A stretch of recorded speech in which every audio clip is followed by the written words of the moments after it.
वन्दे पुरुषोत्तमं वन्दे पुरुषोत्तमं वन्दे पुरुषोत्तमम्। अज्ञानतिमिरान्धस्य ज्ञानाञ्जनशलाकया चक्षुरुन्मीलितं येन तस्मै श्रीगुरवे नमः। ब्रह्ममार्गप्रदर्शकं प्रेमभक्तिविनायकं शान्तिस्वस्तिविधायकं आचार्यं परवरं नौमि। मैं अपने उपास्य देव जुग पुरुषोत्तम श्री श्री ठाकुर अनुकूल चंद्र जी के श्री चरणों में अशेष प्रणाम निवेदन करते हुए आचार्य के चरणों में मैं कोटि कोटि प्रणाम निवेदन कर रहा हूँ। आज बसंत पंचमी है। सर्वप्रथम हम सब मिल करके प्रार्थना करें माँ सरस्वती की।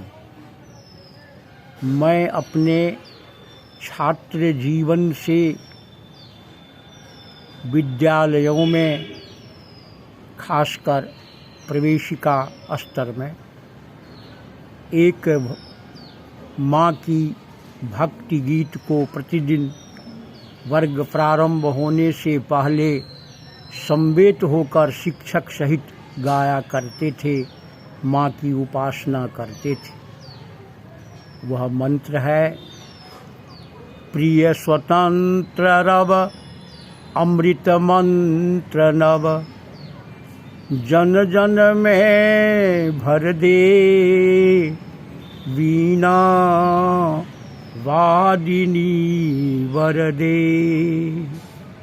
काट अंध उर के बंधन स्तर, वहा जननी ज्योतिर्मय निर्झर। कलुष भेद तमहर प्रकाश भर, जगमग जग कर दे वीणा वादिनी वरदे। नवगति नवलय ताल छंद नव, नवल कंठ नव जलद मंद्र रव। नव नभ के नव विहग वृंद को, नव पर नव स्वर दे वीणा वादिनी वरदे। वीणा वादिनी वरदे। भारतीय गौरवमय संस्कृति में माँ सरस्वती की पूजा आराधना अनादिकाल से चलते आ रहा है। पूजा का अर्थ है पू, जोर जा से बना शब्द में पू अर्थ रखता है पवित्रता से, और जा माने जन, जनन, जन्म देना। अर्थात जिनकी पूजा आराधना हम करते हैं उनका गुणानवली हमारे मन, वचन एवं कर्म में जीवंत रहना चाहिए। उनकी सारी बातों को अनुशीलन के माध्यम से चरित्रगत करना होगा।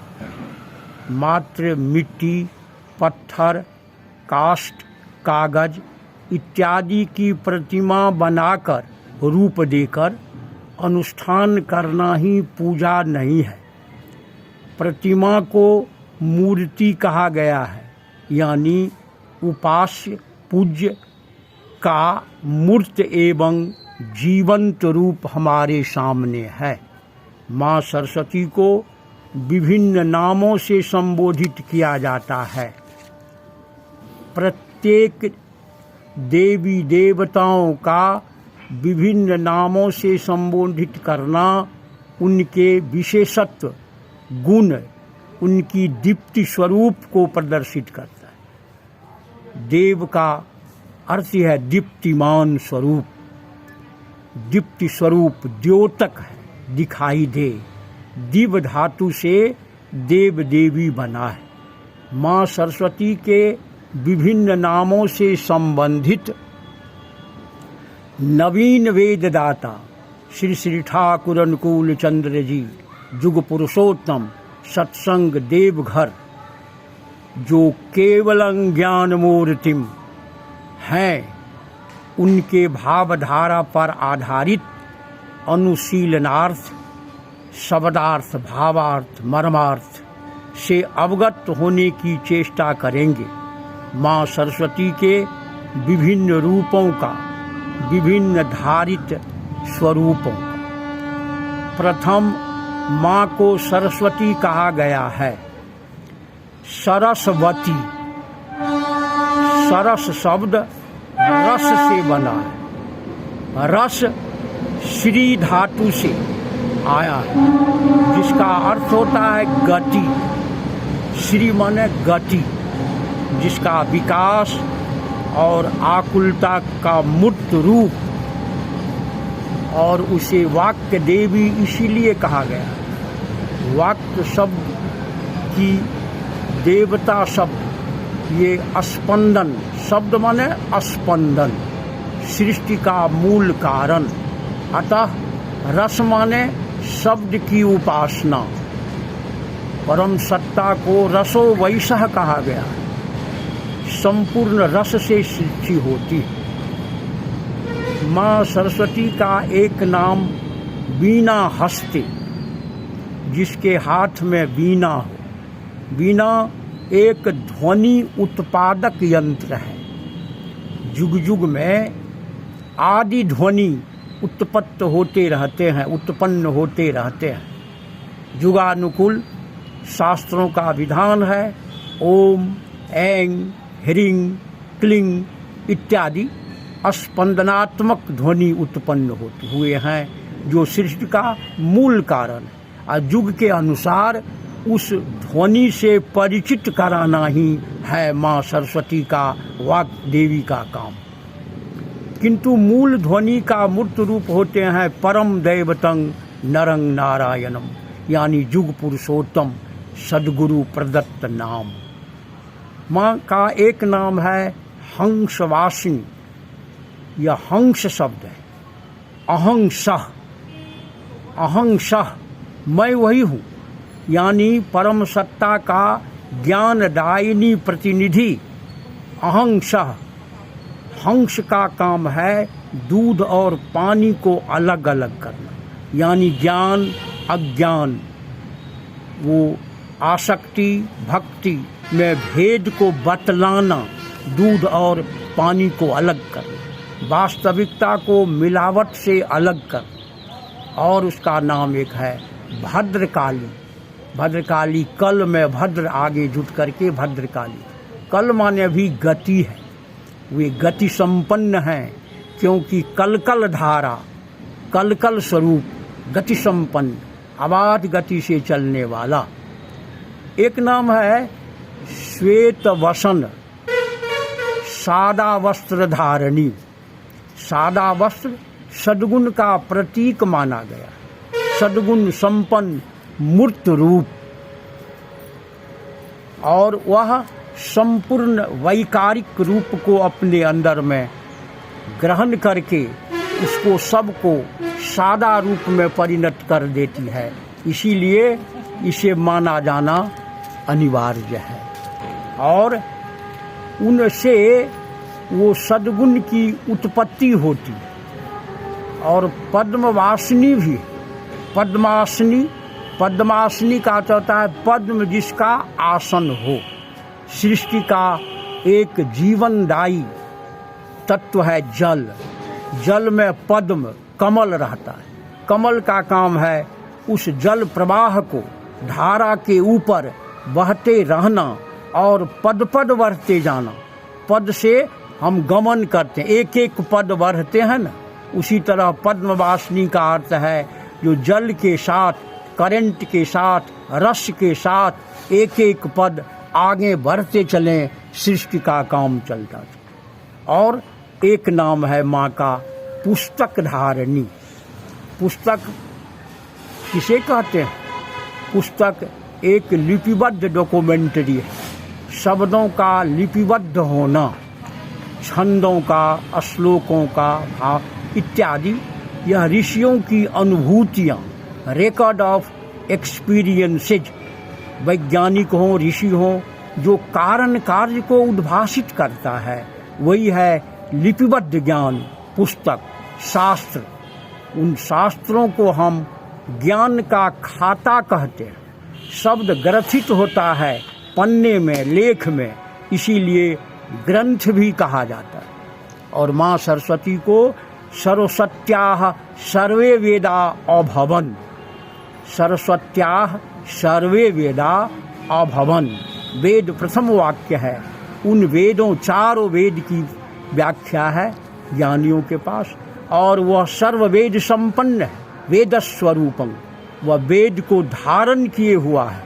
वेद की अनुभूतियों को, ऋषियों के द्वारा उस परम तत्व की अनुभूति को, वह वैदिक ज्ञान को समाये हुए है, जिससे हमारी संस्कृति और सभ्यता कभी विकृत न हो। वैदिक ज्ञान का अविकृत भंडार की संरक्षणी है माँ देवी।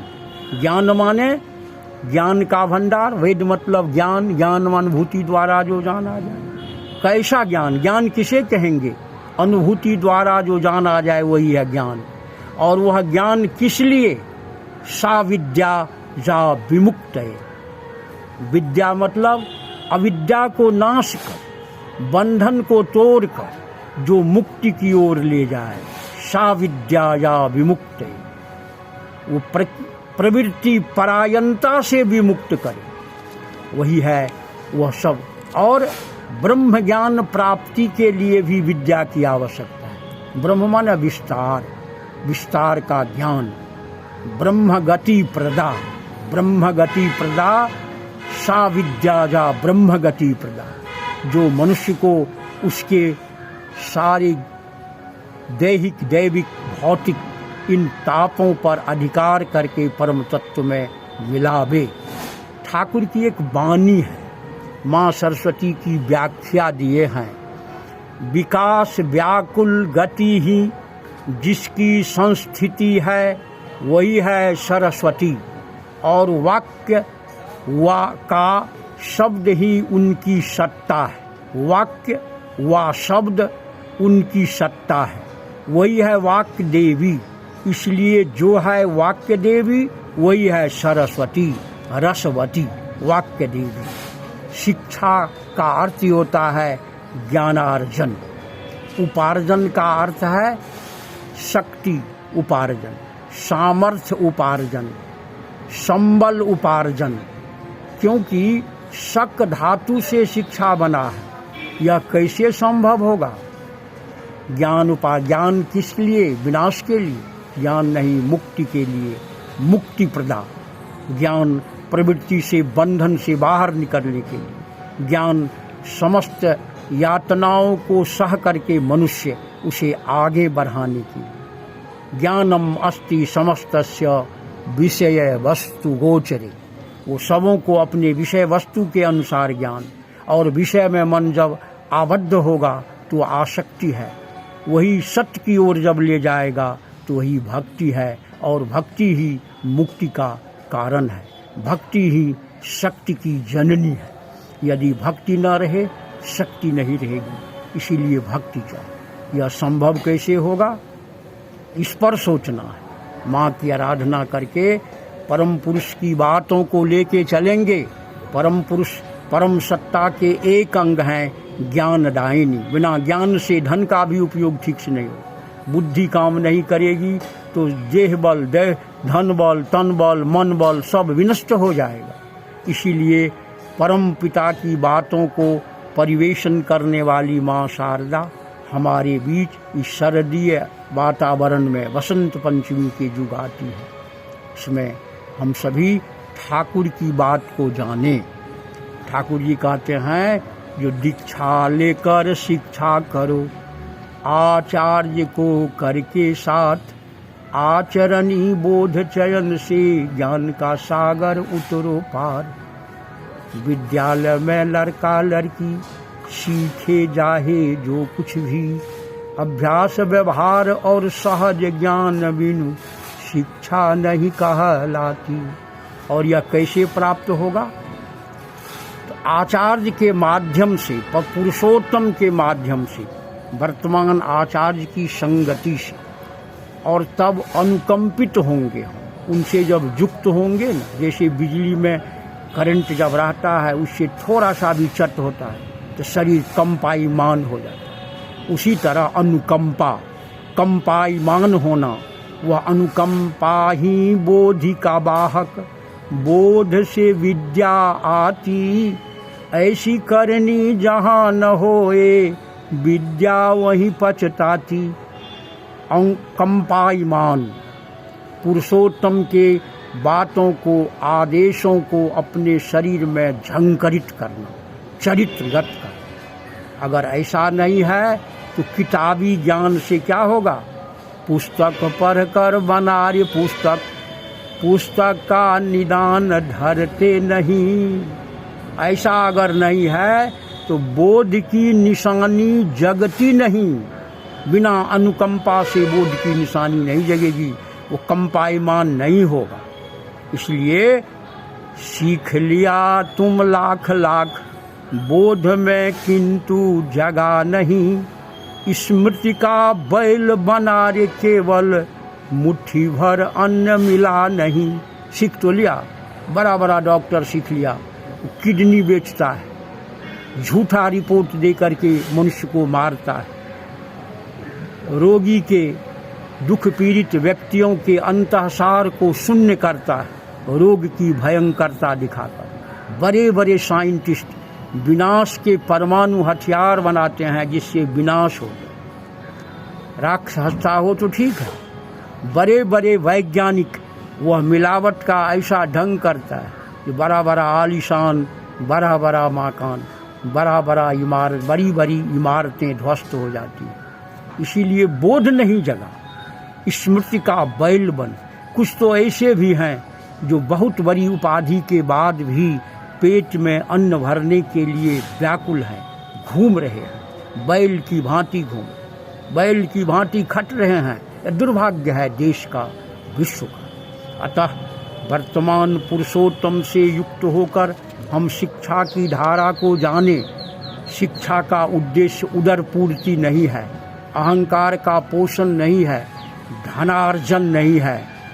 शिक्षा है मानव सभ्यता और विवेक का संरक्षण, राष्ट्रहित, विश्वहित, परिवार हित, समाज हित, अपना हित, इन सब को साथ लेकर के तुम निश्चय जानो तुम अपने आप के, दस के, परिवार के, दस के, देश के, वर्तमान और भविष्य के उत्तरदायी हो। इसीलिए हमें विवेक का अनुपालन करना होगा।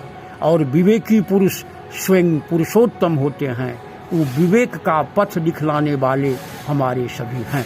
अतः युग पुरुषोत्तम श्री ठाकुर अनुकूल चंद्र जी की शिक्षा नीति, जो ऋषि प्रदत्त भाव को एक विस्तार और सुलभ रूप दिया गया है, वही सफल हो, यही माँ सरस्वती के चरणों में प्रार्थना है। आगे के क्रम में मौका अनुसार, आप लोगों की इच्छा अनुसार ठाकुर जी की शिक्षा नीति, ठाकुर जी 3 ही नीति कहे हैं, दीक्षा, शिक्षा और विवाह। ये जब तक सरस्वती माँ को आराध्य करके हम अपने वंश में, वर्ण में, समाज में नहीं दाखिल करेंगे, विश्व का कोई भी विज्ञान हमें बचा नहीं पाएगा। वो विनाश की ओर ले जाएगा, सृष्टि की ओर नहीं ले जाएगा। आज देश की, विश्व की क्या स्थिति है हम सभी जानते हैं। इसीलिए पहले शिक्षा, पहले दीक्षा, तब शिक्षा। और शिक्षा के मूर्त विग्रह अज्ञान तिमिरान धस्य ज्ञानान जन शलाकया चक्षुर्नौर्मिलितं येन तस्मै श्री गुरुवे नमः। परम दयाल श्री ठाकुर केवलं ज्ञान मूर्तिम, और उनसे तत्व को जानना ही ज्ञान है। और गुरु से बढ़कर कोई तत्व नहीं होता।